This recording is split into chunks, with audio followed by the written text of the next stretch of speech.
Hello dear students, today we are going to start a new chapter of Geography class 10th, that is manufacturing industries. Now this is the first part of the chapter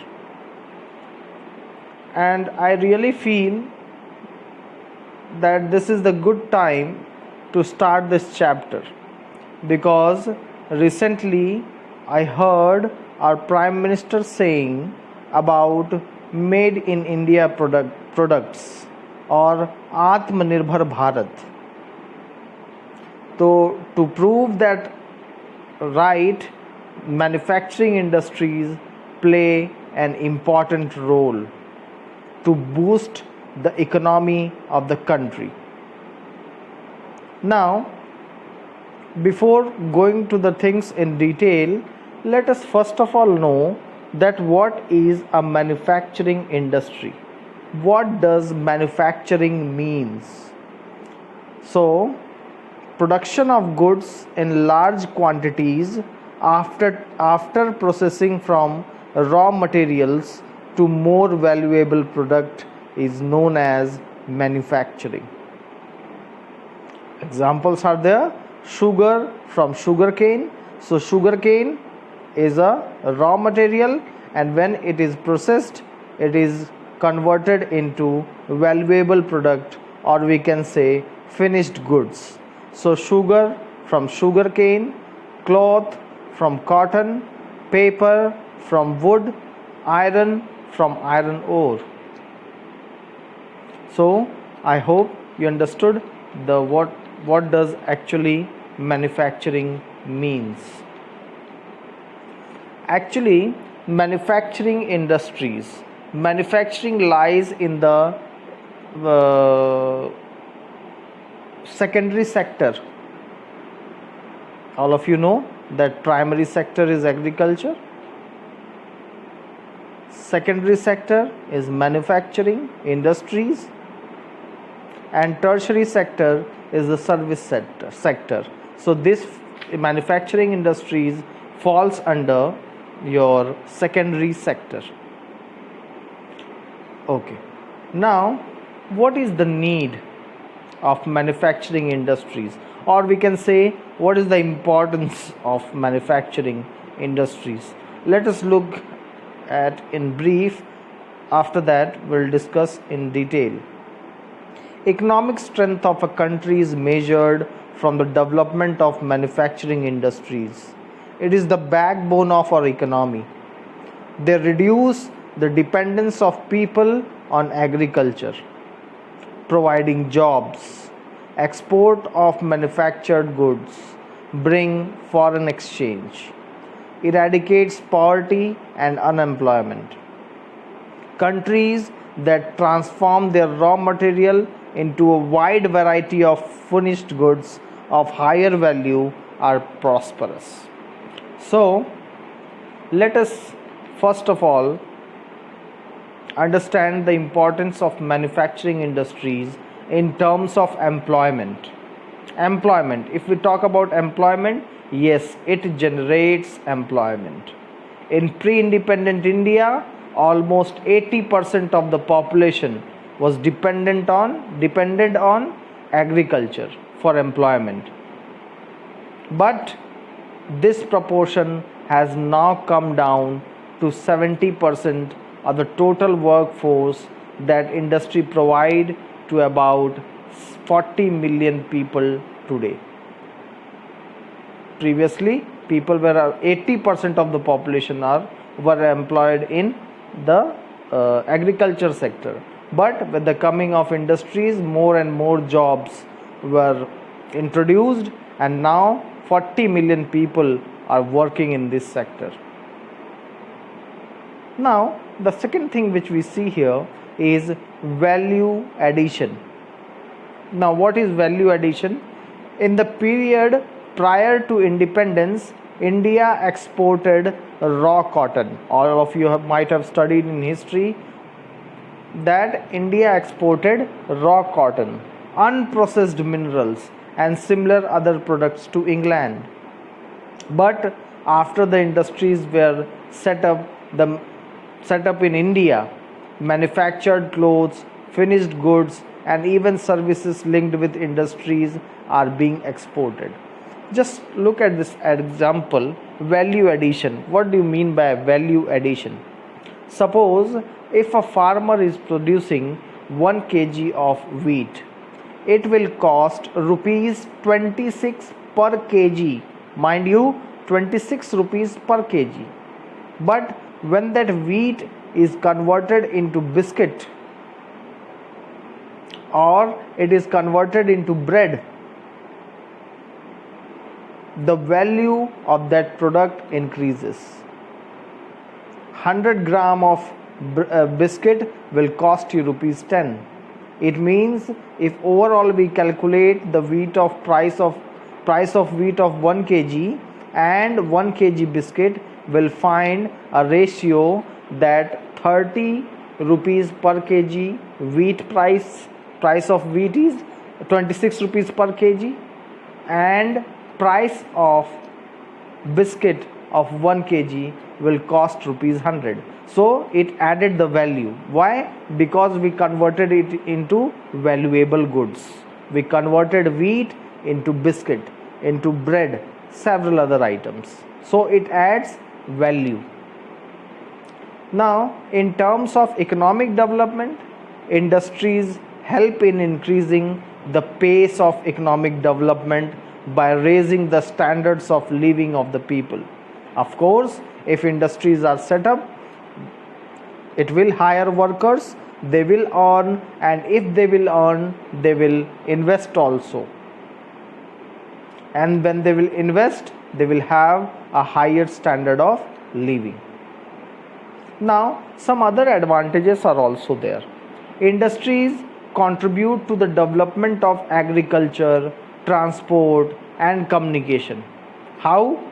Tools, implements, fertilizers, tractors, all are supplied by the industries also. So, not only for the people, not only for the economic growth, but also to other industries it is helpful, as it provides fertilizers, tools, tractors to other industries. Now, growth of trade. Industries provide a variety of products and services for trade and commerce, which results in the growth and all around progress in such areas. Now, industries also help to develop transport and communication. Firstly, it is the industry which manufactures all sort of transport vehicles and communication aids. Industries need minerals, raw materials, and the market. They directly contribute to the roadways, airways, shipping, as well as towards the development of communication. Means it boosts up the primary sector also as well as the tertiary sector. Means it interlinks the market with the raw material. It interlinks the both. So, need of manufacturing industries or importance of manufacturing industries we have just discussed now. Now, we'll have to look at location of industries or industrial location. What are the factors which are responsible that before setting up any of the industry, what are the things which are kept in mind? There are geographical factors also, and there are some of the non-geographical factors also.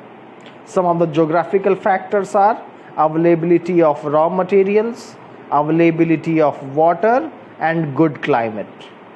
Non-geographical factors: availability of electricity, cheap and skilled labor, transport and communication facilities, market and capital investment, suitable government policies. Now, let us have a discussion over it. Geographical factors: the relief, climate, and raw material play an important role in deciding the location of industries. For many industries, Availability of water is an essential factor. Now, urbanization.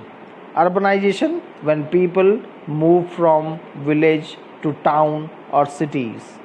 Urbanization and industrialization go hand in hand. Cities provide markets and services such as banking, insurance, labor, financial advice to the industry. Many industries tend to come together to make use of the advantages offered by urban centers, known as agglomeration economies. Now, transport cost. These include the cost incurred on transportation of raw materials. Finished goods means to take it from one place to another.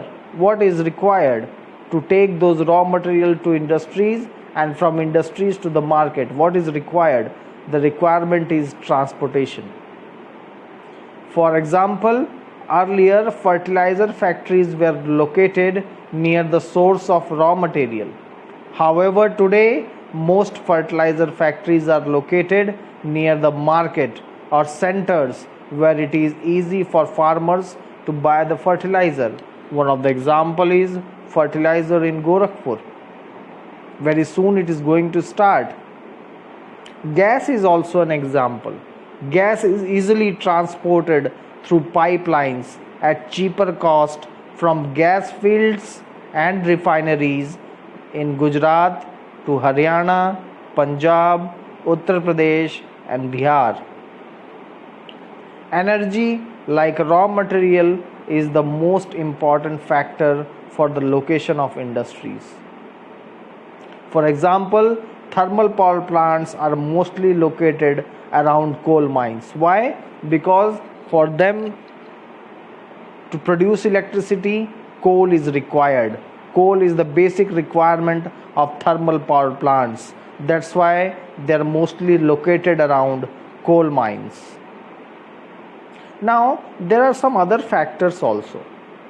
What are those factors? Industrial regions. Industries like towns and cities prefer clustering. This is being examined separately. Clustering means you see in Gida, cluster of industries are there. Means there you can find the Coca-Cola also, Britannia also, many factories are there. That is called cluster of industries. Cheap labor, skilled labor is availability. Cheap labor, skilled labor, its availability. Mobility means moving from one place to another, and the cost also determine the location of the industry. Means availability of labor is there or not, skilled labors are available or not, so that cost of production could be low to earn more and more profit. And the most important thing, market should be there to a nearby place. Just suppose if you are producing a good which is very far away from the market, then what will happen? It will increase the transportation cost. Of course, it is going to increase the transportation cost. So market should also be there. It is the prime consideration, because almost all the industrial goods or consumer goods are produced for the market. Of course, why they are produced? To sell in the market. So there should be a nearby market. Now other services should also be there, including bank, consumer service, etc. So for location of any industries, there are several factors which are responsible for location of an industry. Some are geographical, some are non-geographical factors. Now, industries can be divided into five parts on the basis of raw material, on the basis of role, on the basis of capital investment, on the basis of ownership, on the basis of bulk and weight of raw material and finished goods. If we talk about on the basis of raw material, agro based industries are there and mineral based industries are there. According to the role, basic or key industries and consumer industries are there. On the basis of capital investment, small scale industries and large scale industries are there. On the basis of ownership, means who owns, public, government owns, it is public, private, joint sector, cooperative sector. And on the basis of bulk and weight of raw material and finished goods, heavy industries and light industries are there. Now let us have a look at these things in detail. You can easily see here with the help of the picture also. On the basis of source of raw material, means which type of raw material the industry is using. So first one is your agro based industries. Now what are agro based industries? The industries which use agricultural raw materials are known as agro based industries. They use cotton, wool, jute, silk textile, rubber, sugar, tea, coffee, etc. as their raw material. That's why they are called agro based industries. Similarly, mineral based industries, the industries which use minerals as raw materials such as iron and steel, cement, aluminium, machine tools, etc. So this is categorized on the basis of raw material.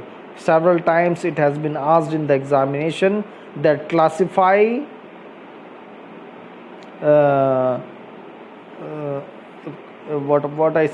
classify the industries on the basis of raw material.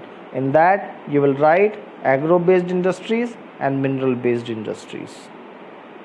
Now according to their main role, basic or key industries, they supply their products or raw materials to manufacture other goods. For example, iron and steel, copper smelting, aluminium smelting.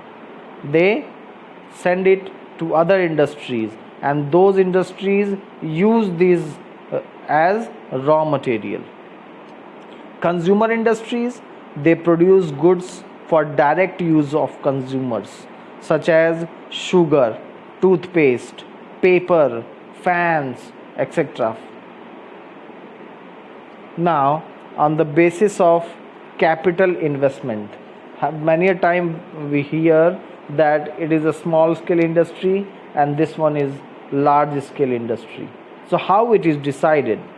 So small scale industries are those industries in which investment is less than 1 crore. An industry in which investment is less than 1 crore, then it is known as small scale industry, and it is run by less number of people. Example is also there, Khansari and Gur. And if we talk about large scale industries, if investment is more than 1 crore, then it is known as large scale industries, and here it is run by more number of people, means more labors are required. For example, cotton textile industry. Now if we talk about the terms of ownership, so it is divided into public sector, private sector, joint sector and cooperative sector. Let us first of all discuss public sector. A sector or an industry which is owned and operated by government agencies only are called private sector.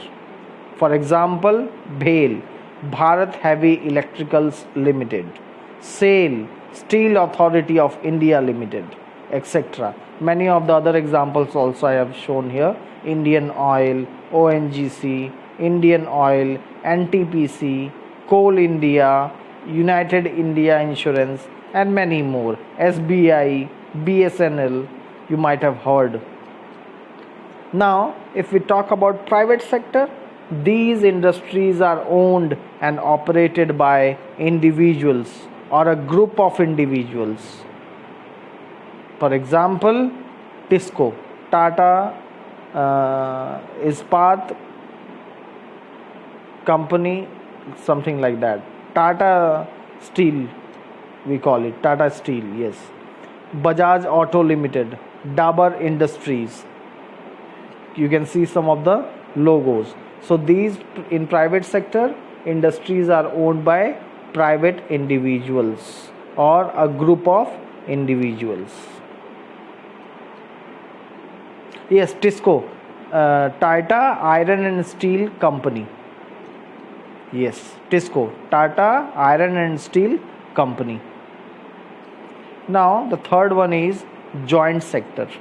The industries which are jointly run by the state and individuals or a group of individual, means government and individuals, they are having partnership in it. These are called joint sector. They are jointly owned by government also and individual or group of individuals also. For example, Oil India Limited, OIL, is jointly owned by public and private sector. Now fourth one is your cooperative sector. Industries which are owned and operated by producers or suppliers of raw materials, workers, or both. They pool in the resources and share the profit or losses proportionately. You might have studied in economics the last chapter, that is SHG, self-help groups. The same how these cooperatives are also run, and profit or loss is equally shared by the people, by the members of the cooperative. Example, sugar industry in Maharashtra, the coir industry in Kerala. Coir industry, you might have seen that